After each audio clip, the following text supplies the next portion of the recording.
convidar para dar boas-vindas a vocês o nosso secretário de Cultura, Cléber Viriato, e também convidar aqui o Eduardo Ivo, diretor, realizador desse projeto que eu acho espetacular. Boa noite a todos e a todas. Hoje é uma noite muito singular para todos nós, né?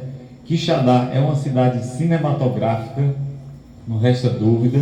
O primeiro filme que foi feito aqui foi A Morte Comanda o Cangaço, em 1960. A partir daí, uma série de filmes usaram Quixadá, né, como cenário.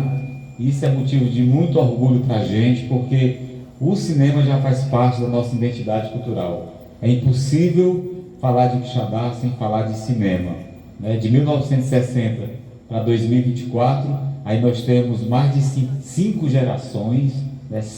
6 gerações que nasceu sobre esse signo da sétima arte. Como o Jonas Souza bem diz nas suas matérias, Quixadá é a Hollywood do sertão, e isso nos dá motivo de muito orgulho. E o que nós vamos ver aqui hoje, que eu não vi ainda, é um documentário de um dos filmes mais importantes que tiveram Quixadá como cenário, que é o Cangaceiro Trapalhão. Veja só, vocês não me convidaram para ser entrevistado porque eu fui cortado do filme. Na cena lá de Joatama, que a Regina Duarte aparece no trem, dizendo que invasão é essa, etc, etc, etc, aqui só tem crianças, jovens, não sei o quê. Eu estava atrás da Briana, irmã do Didi. A câmera vem, quando ela ainda aparece, eu estava atrás dela, eles cortaram. Por isso que vocês, porque eu fui gongado. Não, porque cinema é assim mesmo, você tem que dar ritmo, né? Às vezes um framezinho, 1 segundo, 2 segundos numa cena faz a diferença. Eu digo isso porque eu estou secretário, mas eu sou cineasta, né? Quando eu estou lá montando os meus filmes, junto com o editor, o montador, a gente às vezes 1, 2 segundos faz a diferença no filme, né? E no Cangaceiro Trapalhão, naquela cena muito bacana do filme, eu fui cortado, né? Mas é para dar um ritmo melhor, etc, etc. Mas é muito prazeroso estar aqui 40 anos depois. Depois você continuou cortando cenas. Depois, exatamente. Mas é muito prazeroso estar aqui 40 anos depois, com um jovem cineasta, que é o Eduardo Ivo, né? Com essa preocupação de resgatar a história cinematográfica da nossa cidade. Eu não vi ainda, mas fazer um filme, seja documentário, seja ficção, não é nada fácil. Eu imagino a trabalheira que ele teve de marcar com os entrevistados, pedir autorização do Renato Aragão para usar as imagens do filme, entendeu? Fazer a música, montar, né? E esse projeto, ele só aconteceu graças ao edital da Lei Paulo Gustavo, que Quixadá foi contemplado, e a gente fez um edital de uma maneira bem participativa, democrática, ouvindo os trabalhadores e trabalhadoras da cultura. É tão bom ver essa plateia aqui com 100 pessoas, né? Aproximadamente 100 pessoas, para ver uma obra de arte de um quixadaense. Isso é tão prazeroso, viu? Pois então, muito obrigado pela presença. Estou ansioso para ver o documentário e viva o cinema, viva a cultura e viva todos nós. E agora vamos passar aqui a palavra para o Eduardo, meu amigo. Ele vai falar aqui da experiência de ter idealizado e ter realizado esse projeto. Boa noite a todos. Muito obrigado pela presença de todos vocês. A ideia de fazer esse documentário, ela surgiu no ano passado, quando eu vi uma matéria dizendo que o Cangaceiro Trapalhão estava fazendo 40 anos. A princípio, tinha outros planos, outra coisa de documentário. Opa, aí veio o start, né? E aí, também, o autor Rafael Spaca, ele escreveu um livro chamado A Noite Americana dos Trapalhões, que trata dos bastidores dos filmes dos Trapalhões. Aí foi aí que eu imaginei que dava para me pegar uns depoimentos legais, fazer uma coisa bacana a respeito desse filme, né? Que é um filme muito importante. Eu sou muito fã dos Trapalhões. Para mim, os Trapalhões ao lado do Chico Anísio são os melhores humoristas aqui desse país. E eu quero agradecer aos nossos patrocinadores, a Católica de Quixadá, que é a minha segunda casa, que eu estou lá há 20 anos, ao Colégio do Padre, CDVA, e ao Hotel Belas Artes, meu amigo Joaquim. Eu não posso deixar de agradecer ao Vitor Lustosa, que foi produtor do filme aqui na época, que também deu uma grande força para a gente chegar até o nosso convidado especial. A gente vai deixar ele disponível no YouTube, né? Depois da apresentação aqui, a partir de amanhã ele vai ficar disponível no YouTube. Outra coisa interessante é que quando a gente fez no Instagram para divulgar, apareceram muitas pessoas contando histórias, mandando fotografias.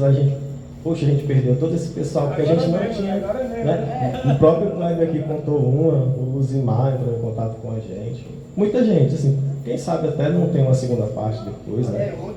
Bom, eu espero que vocês gostem. Nós entrevistamos as pessoas baseado numa pesquisa que nós fizemos, como Blasco, como Jonas, como a Juscelene que está aqui, que é a baixinha. Tem também o seu Célio Aragão. Tem muita gente que foi importante em todo o processo de produção do filme O Cangaceiro Trapalhão. Eu espero que vocês gostem e vamos assistir agora, né, Edu?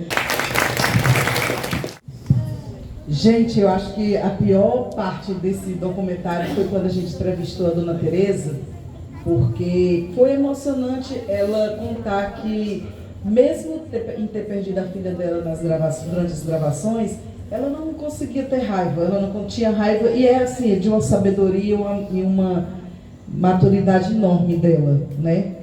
Mas foi isso. Pessoal, vocês gostaram?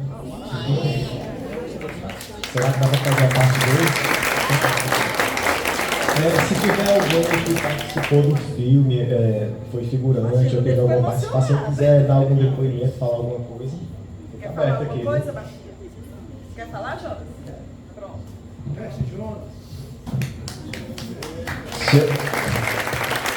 Se eu não falasse nesse momento, eu tinha vindo para cá.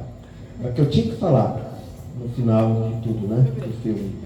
Espetacular, emocionante. A Edna chorou, eu também me senti, porque eu acompanhei todo o sofrimento da mãe dessa menina, da Edna, e foi lamentável, sob todos os aspectos. Aproveito para parabenizar você e a você que produziram, certo? Mas ninguém melhor para julgar, ninguém melhor para falar da importância desse filme do que um cara que já é cineasta há muitos anos, competentíssimo, premiado internacionalmente, que é o Kleber.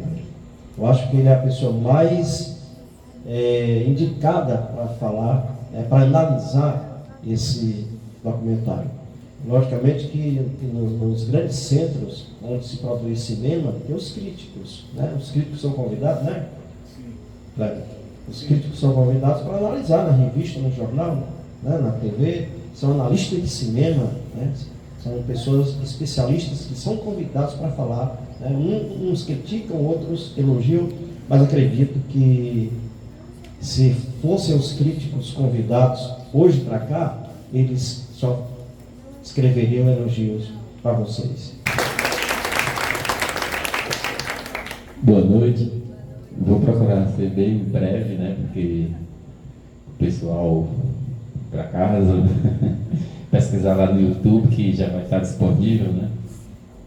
Mas, assim, eu gostaria de agradecer profundamente mesmo, do fundo do meu coração, tanto como homem público, né, como também cidadão, a iniciativa do Eduardo, da Edna, a colaboração do Clébio em ceder esse espaço para que aqui fosse apresentado esse material, que vocês não imaginam o trabalho que deu para condensar e chegar até isso daí, né? E, assim, dizer também que essa preocupação, ela preenche também uma demanda, Kleber, do nosso município. Eu estava até conversando com o Jonas.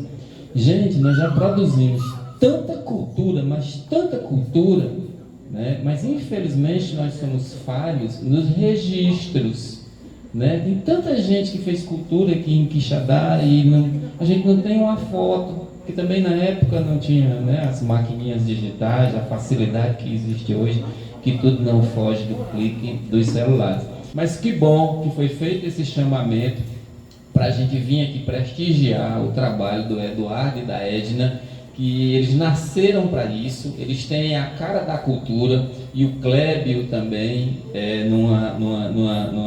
num reconhecimento ao trabalho deles e também fazendo jus à Fundação Cultural, que aqui sim é a Casa da Cultura de Quixadá. Nós somos testemunha da abertura que ele faz sem distinção para as mais diversas artes que Quixadá produz. Então fica aqui o meu muito obrigado, e também fica uma provocação de que você não pare por aí. Se alguém disser que não está bom, não pare por aí. Não pare por aí, vá para o segundo. Tem outras coisas também que inclusive até cobri do Sr. João Eudes, que a gente precisa fazer. Nós não temos nenhum documentário do nosso esporte, né? E eu conversando com o Sr. João Eudes, eu disse: Sr. João, você já escreveu 200 livros, não escreveu uma página sobre o esporte de Quixadá? Ele disse: não, eu estou esperando por você. Mas, gente, boa noite, muito obrigado, parabéns novamente, a salva de palmas aqui para os nossos produtores. Obrigado, e agora eu passo a palavra para o dono da casa, né? Essa casa não é minha não, estou aqui, é de todos nós. Bom, mas quem estava ali assistindo o filme não era o cineasta, não era o secretário, era o quixadaense. Eu achei esse filme de uma sensibilidade tão grande, esse filme é tão importante para a nossa história, é tão bacana você ver as pessoas que estavam ali acompanhando esse processo, Jonas Souza, Blasco, o Sargento Célio, né, tantas, a verdade das pessoas, né, as pessoas falando ali das suas... As pessoas falando ali da sua verdade, do seu envolvimento com esse trabalho, porque cinema envolve mesmo, né? A baixinha, enfim. Esse filme, Ivo, é de uma preciosidade, porque ele é um filme, de certa forma, etnográfico, porque ele registra um momento muito especial da história do cinema em Quixadá, né? Renato Aragão e a sua turma, quando chegou ali, aqui em Quixadá, estava no auge, ele estava no auge, era o auge assim, do sucesso da Regina Duarte, do Renato Aragão, do Mussum, do Zacarias, né? E vocês tiveram essa delicadeza, e é um documentário muito cheio de verdade, não tem truque cinematográfico, não tem efeito cinematográfico, tem ali um depoimento narrado pela primeira pessoa de uma forma muito suave, muito precisa, muito verdadeira. De fato, o ápice desse filme é quando a gente está no final, aí vocês invertem a ordem da coisa. Geralmente o final é um final feliz, mas vocês apelam para um final emocional, né? Sem fazer juízo de valor, que é o mais importante. Vocês não estão dizendo ali que a menina, a Edna, a garota Edna, que se assustou com o Chile e saiu correndo, foi a culpada, ou se o descuido da produção. Aí eu já vou fazer um ponto de vista de produtor. Eu acho que eles deveriam ter um cuidado maior, é obrigação da produção, era preciso ter um cuidado maior sim, isolar a área onde vai ser filmada para evitar isso aí, até porque é uma produção experiente, não era o primeiro filme do Renato Aragão, né? Então ali deveria ter um cuidado maior, mas você como diretor, você não fez juízo de valor, isso é muito bacana. Você simplesmente ali ouviu as pessoas, e no momento você se posicionou no filme, porque às vezes nós diretores a gente tem a mania de dar a nossa posição. Não, então, parabéns pelo trabalho, eu sei que não foi nada fácil. Eu acho que o seu filme tem um potencial para participar de festival de documentários, tá certo? Porque tudo aqui é verdade, não há mentiras ali, tudo ali é verdade que você falou. Parabéns, estou muito orgulhoso, como um realizador cinematográfico mais antigo, de ver um primeiro trabalho seu com tanta profundidade, tanta seriedade e ao mesmo tempo de uma singeleza profunda, entendeu? Muito obrigado mesmo. Registrar aqui a presença do Joaquim, do Belas Artes, Joaquim Gomes, que é nosso querido amigo, já foi agradecido no começo. Mas assim, foi muito difícil para a gente decidir quais cenas entrariam no filme. Porque cada depoimento, ele é rico demais em informações. Isso aí é o quê? 1% do que a gente tem de material. Cada pessoa dessa daí contou. A Baixinha é uma que assim, a gente tem uma riqueza enorme de arquivos, de tudo. Seu Zé Mauro Bessa também. O Célio Aragão nem se fala. A Dona Tereza, mãe da garota. Enfim, a gente tem muito material. Mas essa era a grande questão. Para que lado a gente iria levar o depoimento? Se a gente ia levar o depoimento puxando para a história da menina, ou se ia levar... Então, assim, tinha várias vertentes que a gente poderia ter levado. Mas a gente optou, eu digo a gente, porque o Eduardo é o diretor do filme, é o realizador do filme, mas, assim, ele tem uma sensibilidade tão grande que tudo ele me perguntava e a gente batia bola junto. A gente optou em levar pelo lado sentimental mesmo, da saudade, da memória, do que foi aquela história ali, porque a gente era criança na época e a gente via o cinema como uma coisa assim, mágica e distante da gente. Dedé Santana todos os dias fala comigo, a gente se fala e ele está super ansioso. Eu disse que assim que exibisse aqui, eu disse, olha, o senhor me desculpe, mas eu vou lhe matar de curiosidade, porque eu não vou lhe mostrar o documentário antes. Vai que ele barrava, né, alguma coisa. Eu vou lhe mostrar só depois. Aí amanhã muito cedo, hoje ainda, eu já envio para ele. Nossa querida Gessileide, muito obrigada. Eu sei que lhe tirar de casa, uma coisa excepcional, lhe tirar de casa para vir aqui. Blasco, muito obrigada. Jonas, Clébio, seu Erasmo e todos vocês que estão aqui presentes. A Jéssica Lorena, chega aqui, querida, por favor. Jéssica é a esposa do Eduardo. Rodrigo também, por favor. Nós somos o quarto, pronto, os trapalhões. Nós somos os trapalhões, porque a gente tenta fazer, a gente fez esse projeto e temos outro que eu já falei esse dia 7 de agosto, é para vocês estarem aqui de novo, para assistir. Tem uma história bem interessante que ficou de fora do documentário do meu amigo Blasco aqui.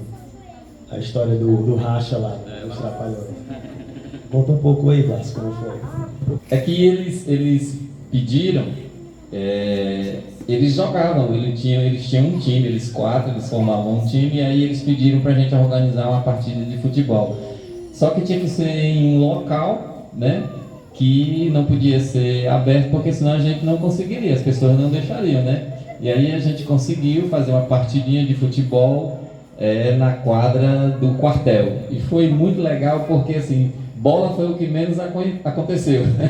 Foi muita palhaçada lá na quadrinha do quartel. Uma pena que na época não tinha facilidade, como eu já falei, dos registros, né, que tem hoje. Mas foi muito legal, uma passagem muito legal também.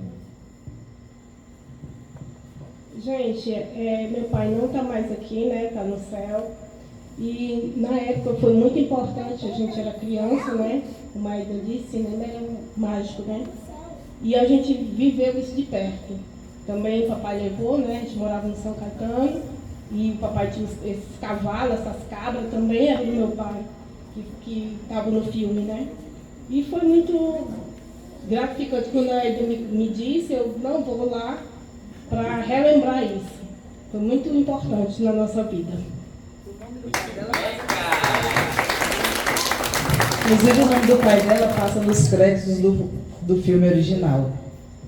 Quer falar, Jéssica? Do lado? Ô, Rodrigo, e aí? Alguém tem mais alguma coisa para falar? Alguém quer falar mais alguma coisa? Joaquim. Joaquim eu convidei, não foi Joaquim na época para poder a gente fazer a entrevista com o seu Ivanildo, não foi? Mas aí ele estava em Fortaleza e a gente acabou não fazendo. Não, só um detalhe. Nessa época eu fazia faculdade em Campina Grande, na Paraíba. E morava lá. Então eu vim de férias, uma vez, passei uns 15 dias aqui, e nessa época estava tendo as filmagens. E lá no restaurante Belas Artes, da minha mãe, do meu pai, eu cheguei a ver, inclusive, uma discussão, uma briga de Daniel Filho e a Regina Duarte. Na época parece que eles namoravam, não sei. Quem mais? E os Trapalhões, eles viviam lá. Às vezes, eles almoçavam lá, jantavam lá, sentavam na mesa e comiam. Outras vezes, a comida era levada para onde eles estavam. Então, isso ficou muito marcado. Eu gostaria, na época, morasse em Quixadá, porque aí eu teria participado mais ativamente. Mas nesses dias de férias, todo dia eu os via no restaurante. E essa cena do Daniel Filho com a Regina Duarte, mas foi uma briga feia. E isso ficou gravado na minha cabeça. Pronto. Pode ter sido, né? Willan, quer vir aqui? Vou levar aí. Não, é só para complementar o que o Blas já falou, que independente das pistas, que todos achamos que vai ser positiva, porque é um excelente trabalho, é só que, mesmo que venha negativa ou positiva, você sempre siga em frente. Não pare agora, vai estar de bem, só isso. Parabéns.